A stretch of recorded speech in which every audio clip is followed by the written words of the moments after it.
नमस्कार मंडळी, स्वागत आहे तुमचं माझ्या नवीन मिनी ब्लॉगमध्ये। दुसऱ्या दिवशी आम्ही सकाळी सकाळी हरिद्वारला पोहोचलो। त्यावेळेस तिथलं जे टेम्परेचर होतं ते होतं 6 डिग्री सेल्सिअस।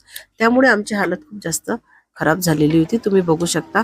त्यामुळे आम्ही सगळ्यांनी आधी गरमागरम चहा घेतला आणि चहासोबत बिस्किटी घेतली, कारण की हरिद्वारला गेल्यानंतर, योगग्रामला गेल्यानंतर तिथे आम्हाला ते उपवास देणार होते आणि त्यामुळे बिस्किटे वगैरे खाता येणार नव्हती, म्हणून आजच आम्ही बिस्किटे खाऊन घेतली। त्यानंतर रेल्वे स्टेशनवरून 1 ते सव्वा तासात आम्ही योगग्रामला पोहोचलो।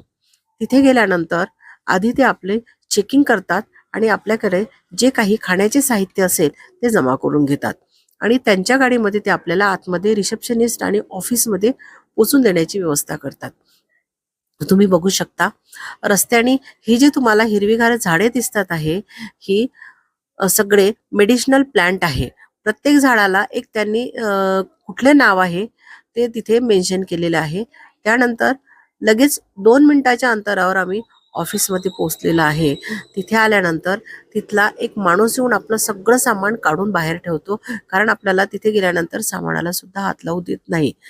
त्यानंतर तुम्ही बघू शकता आजूबाजूचं वातावरण एकदम पॉझिटिव्ह तिथे आहे।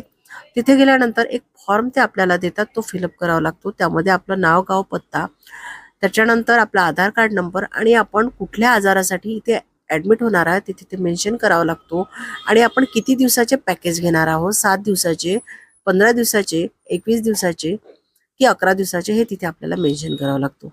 तुम्ही बघू शकता आजूबाजूचं जे वातावरण आहे ते एकदम पॉझिटिव्ह आहे। आणि भेटूया अशाच नवीन मिनी ब्लॉगमध्ये। तोपर्यंत धन्यवाद।